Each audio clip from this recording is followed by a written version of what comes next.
અમરનાથ યાત્રા 28 જૂનથી base camp ફરતે ત્રિસ્તરીય સુરક્ષા હાઈવે પર સીસીટીવી ઇન્સ્ટોલ કરાયા। જમ્મુ કાશ્મીરમાં આ વર્ષે 28 જૂનથી શરૂ થનારી અમરનાથ યાત્રાની શરૂઆત પહેલા જમ્મુ બેઝ કેમ્પ અને તેની આસપાસ ત્રિસ્તરીય સુરક્ષા વ્યવસ્થા કરવામાં આવી છે। જમ્મુ કાશ્મીર પોલીસની સુરક્ષા શાખાને તેની વ્યવસ્થા સોંપાઈ છે। જમ્મુમાં વાર્ષિક અમરનાથ યાત્રાની શરૂઆત 28 જૂનથી થઈ રહી છે। યાત્રાનું સુરક્ષિત સંચાલન સુનિશ્ચિત કરવા માટે સુરક્ષા દળોએ તપાસ અભિયાન શરૂ કર્યું છે। અમરનાથ ગુફા 3880 મીટરની ઊંચાઈ પર સ્થિત છે। આ વખતે અમરનાથ યાત્રા 52 દિવસ સુધી ચાલશે। આ યાત્રા અનંતનાગ જિલ્લામાં 48 કિલોમીટર લાંબા નુનવા પહલગામ માર્ગ અને ગાંદેરબલ જિલ્લામાં 14 કિલોમીટર નાના પરંતુ વધુ ચઢાણવાળા બાલટાલ માર્ગ મારફતે કરાશે। જમ્મુના વરિષ્ઠ પોલીસ સુપ્રિન્ટેન્ડન્ટ વિનોદ કુમારે કહ્યું કે યાત્રા માટે પર્યાપ્ત સુરક્ષા વ્યવસ્થા કરાઈ છે। જમ્મુના ભગવતીનગર વિસ્તારમાં આવેલા આધાર શિબિર માટે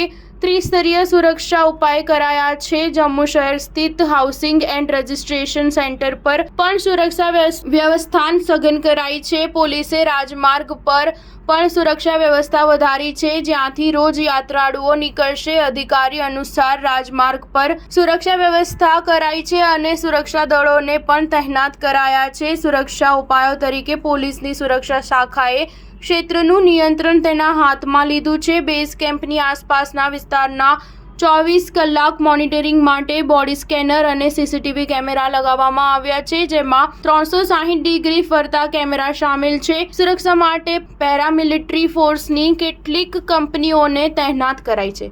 સ્ટાર ન્યૂઝ 7 હંમેશા સચ્ચાઈની સાથે।